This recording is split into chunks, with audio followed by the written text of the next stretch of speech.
Perfect. Welcome, Mr. Munwar. Thank you for your time again. Thanks a lot. Okay, let's, as I think we would have understood the format of the Fireside chat, it's more of a free-flowing conversation.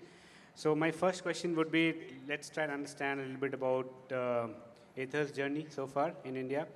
And then how do you see the tooling strategy evolving for Ather Energy? And of course, in the current mix and future, how do you see that going forward? Great. So I represent from Ather Energy, one of the leading electric scooter manufacturer in India. We started our project a decade back, and now we are like almost like in top 3 electric scooter manufacturing in the two-wheeler industry. So when we started the project in 2013 in the incubation cell of the IIT Chennai, right, we have come up with a lot of innovations, right, and the traction was not so great understanding the EV at that point of the time. So when we started the first project, like we don't have any tooling strategy at all, right? When we are growing, especially we have recently launched our second product called Rista, right? There we thought like, I mean, because the target, the milestone which organization has given is 1 year, go to the market. In that, the tooling development timeline they have given is only 8 weeks. It was quite challenging at the time, and when we spoke to many of the tool makers, they said it is quite challenging.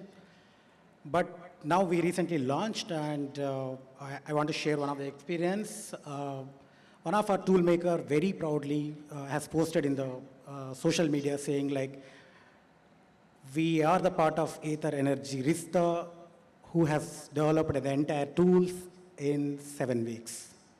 7 weeks. In 7 weeks. Wow, that's none other than like, I mean, Devu tool. I'm proudly taking the name also here. Okay, that's quite yeah, I think that's quite commendable, is what I was trying to say, because since morning we've been hearing the lead times upwards of 4-6 months and 8-9 months. So 8 weeks, 7 to 8 weeks is a considerable progress. Walk us through that process. How did, I mean, what were the challenges that the tool room faced, and how, as Ather Energy, you supported the tool room to work through that kind of an aggressive timeline in terms of executing that project? Right. So when we started dissecting the timelines, when we started asking them like, I mean, why does it take like, I mean, 3 months, 4 months? Then we have analyzed, like, I mean, most of the time is going with respect to the planning and as well as the conversations. So that's the first barrier which we have broken. We'll be not talking to the tier 1 suppliers directly. We'll be talking to the tool suppliers directly. And we'll be talking to them not after the release of the drawings. We have involved right from the proof of concept stage. So a lot of inputs has come from them. And there is no to and fro communication has happened after the release of the drawings. And then we have put some of the milestone also, right? At each mature of the product, we have started, like now tool supplier, we have done the onboarding, and then we have to kick off the steel, because sometimes steel procuring also takes good amount of the time. Then tool design, layout has to happen as early as possible. These are the things which has done in the 50% of the product maturation itself. Then by the time when we are ready with our final drawings, they are ready with the tool designs. There's only minor changes that has happened. With that, almost like, I mean, we have saved almost 8 weeks. That's the approach we have taken, and we are still continuing that work. So I think if I understand, the core here, or the thing that worked here, is early involvement of the tool rooms in the design phase. Absolutely. And is there a practice which is being followed across, or is it something which is probably a novel thing from Ather, is what you would say based on your understanding? There's nothing called a standard here which we need to follow. It's kind of the mindset, I can say. Like Mr. Walsh is also mentioning the same thing. the kind of the parts which we are looking into the EV, these are not like regular parts, right? Mr. Walsh is also mentioning in the last 5 chart, like it's jigsaw puzzle. There are many parts which we are developing first time in India. For example, at Ather, we use the chassis as a complete aluminum, right? It's completely new for us, new for tier 1 supplier, new for the tool makers. So involving them right from the starting and with the kind of the technologies, with the kind of the expertise which they are having, that helped us a lot. So with all this, we have reduced a lot of inefficiencies. And we have involved our tier 1 in the mid of our projects. So with all these things, like, I mean, a lot of things has been helped. I don't think so, like, I mean, there is a standard which we need to follow, or there's something Ather has to rewrite on these things. It's about, like, I mean, how do you want to take your journey forward? Yeah, that's very, very, very pertinent and interesting point, because I think when we speak to the tool rooms as knowledge partners, as someone working with them, we understand this is one of the key challenge, and this is one of the reasons why a lot of rework and a time is lost in terms of rework. So is this something that the OEMs and the tier 1s can start to consider as an option, that when we say hand-holding, it is these kind of steps and efforts also which are required to work with, to engage them in the design process as early as possible to avoid the reworks, and also then I think once you work through them, then the lead times could be reduced considerably. So is this something that the OEMs can start to look at? Or, I mean, do we say that this is a potent case study that the tool rooms have the capabilities to reduce the lead time, which we've been hearing since morning, that this is a pertinent challenge that the tool rooms in India currently have? Absolutely. So actually, when we are planning out a complete product roadmap, right, we never consider, like, I mean, the multiple iterations of the tools, right? There's no space at all, like, to consider those things. A lot of the planning need to be done much earlier. What, as an OEM, especially in the EV, we are expecting is the first time right. Whatever we need to do in the planning stage, we have to do those. I think a lot of technologies has been established to bring the part very close to whatever we are expecting. And with respect to the EV, the challenges are more. Like Mr. Walsh is also mentioning, like, especially in the EMS mechanical parts, the tolerances are very stringent.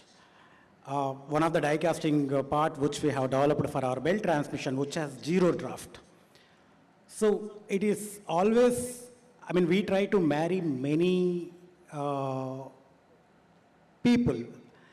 What I can say is, like, I mean, it's not about only the tool supplier. We have to marry the people from the material side. We have to marry the people from the cutting tool sides. We have to marry the people from the service coating sides. So with all this approach, we can able to achieve that milestone. Let me play devil's advocate. Let me flip it around a little bit. That you currently have two programs, two products. Yes. And is that the reason why you could possibly behave or act in a more agile way than a big OEM currently who could do, because they will be having multiple programs running? So hence, dedicated efforts and sitting down with the tool rooms and involving them in that process would take much more effort, rather than you being an agile organization with lesser number of programs. Or to put that question in perspective, how do you see this approach changing when you scale up, let's say, when you have as many programs as the current incumbent OEM would be having, let's say? Absolutely. So the agility is not only for the tooling strategy. When I have come from the conventional OEMs now, right? When I started working with Ather Energy, the agility is there right from the starting in everything we talk. We work in the matrix type of the organization. That's the same approach we have taken in the tooling also. That's where it got helped us, like, I mean, to break the barriers of, like, I mean, having the higher lead times. Why do we need to have, like, I mean, these are some of the questions asked by the young engineers, actually. That's where, like, I mean, even my mindset also got changed when I have come from the OEM. When I said, like, I mean, it takes, like, 24 weeks for any of the sheet metal parts, they said, why? So when we are talking about those whys, like, I mean, then they said, like, I mean, why are we involving the tooling suppliers at the end of the gate? Why can't in the proof of stage? So those agilities were inbuilt right from the starting, and those agility practices helped us a lot, bringing the tooling strategy also. Interesting. So this is something, this is a practice which could also be sustained at scale, is what you're saying. It's more of a mindset change rather than to do anything with the scale of an organization. Yeah, absolutely. Fair. In terms of your tooling strategy, I mean, how do you, what is the current mix? I mean, is it more, I would assume that you would be, are you leaving it for the tier one suppliers to work with tool rooms with you independently, getting into that? Or you, how is the engagement working between the three stakeholders, the OEM, the tier one, and the tool rooms? And B, how do you see this mix changing in future? So we started involving the tool makers right from the proof of concept stage. For all parts? For all the parts. And at one stage, we are involving our tier one suppliers to have a mutual agreement. So that has helped a lot, actually, like, because in the last Fireside chat also, like when people are telling, like, I mean, when we give a DFM goes to the tier one supplier, tier one goes to the tooling supplier, and the combination go back here and there, right? And when we are not matured in the product, there will be a lot of changes that are coming up. So at one stage, you have to involve the tier one supplier. Without involving them, nothing will move, right? But you should be knowing, like, I mean, at what stage has to be involved, and then, like, I mean, having the tri-party agreement to move forward. So we have very clearly mentioned in our product development cycle at what maturity of the product to whom we need to involve. And the tool room selection process, let's say for any part, is that done by the tier one, or do you also have an influence or a control over that as an OEM? So while we are onboarding any of the tool suppliers, the first thing which we'll keep in our mind is how agile the tooling supplier is. That's the first thing. Mm-hmm. Second is how flexible they are with respect to the engineering changes.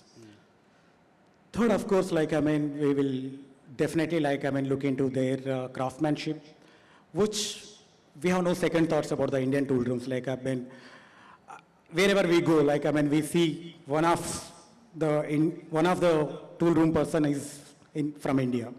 So we don't have any second thoughts about the craftsmanship. The only thing is, like, I mean, how flexible they are and how agile they are working with us.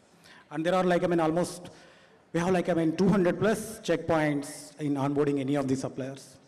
So that's how, like, I mean, we select the suppliers.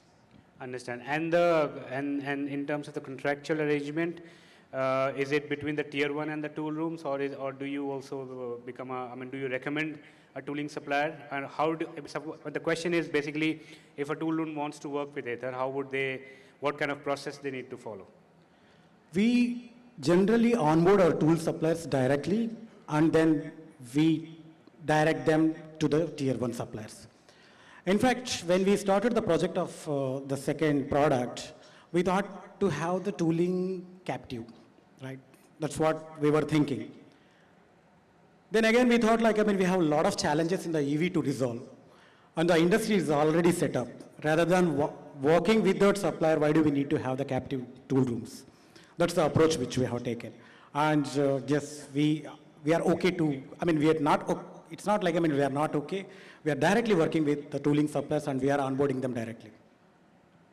So I think it's a positive case study that you talked about. Any challenges that you would want to highlight, to bring to light, which the tool rooms currently have, which needs to be worked on for them to scale up along with the OEMs and the tier ones in India? Right. So everyone understands, like, I mean, what is the OEM requirements are. The major thing which we need to understand is why customer is asking very stringent timeline, right? There's a background, right? As earlier, like, I mean, it's customers are looking for, like, I mean, the changes every year. The product life cycle is diminished to 1 year. Everyone wants, like, I mean, that new product to be launched, right? With that mindset, like, I mean, we also need to move in the same direction with the stringent timelines. We cannot reduce the timelines, the operational timelines. What we can reduce is the inefficiencies that are happening with respect to the communications, or with respect to any of the processes that are involved. So that is what we are looking into it. Understand. And so going forward, once you have many more programs running, once your volumes are bigger, the strategy looks like relying on the captive tool room, commercial tool rooms for your tooling requirements. Absolutely. So in the second product, when we worked with 100% Indian tool maker. Right, while we are ramping up, we understand 30%, 35% we are importing. With that, we started looking into the global suppliers also. Having said that, we are keeping that in our minds, looking into the entire value chain, understanding their technologies, and making them partnering with the Indian suppliers. That's how the approach we have taken in our tooling strategy. And talking about the global suppliers, right now, ballpark, of course, no need to give out the numbers, but how much of your tooling needs would be currently being imported and local? How much would that be localized in terms of? With the current product, we are doing almost 85% from India. 15% majorly because of the turnaround time. Because generally in the product maturation, there's a long tail of the parts used to come, right? There, we are going with the outside only because of the turnaround time. All right, I think very, very interesting insights shared, Munwar, but any final thoughts, final comments, any requirements that you think that the tool room should take note of from an OEM side, from an OEM's perspective, and then we can close this chat. Right, I want to tell one thing because Ather Energy innovated a lot of product features, but the tool makers who make every designer, innovator's dream come true by productionizing, industrializing, and scaling. And a huge round of applause for all the tool makers who are there here. Thank you very much. Thank you. Thanks a lot. Thank you. Back sometime. Yes, I know. I think we are balancing it out. Huge round of applause. This is the real collaboration which is happening. If somebody has gone overboard, don't we have real people and real clapping happening? Let's just counter this with some clapping and applause. Thank you so much, gentlemen, and it is time to felicitate you all. So may I request Mr. Ashutosh to please come center stage and do the honors. Mr. Syed, we'll request you to join. Huge round of applause. The real one, please. Calls for a perfect photo op as well.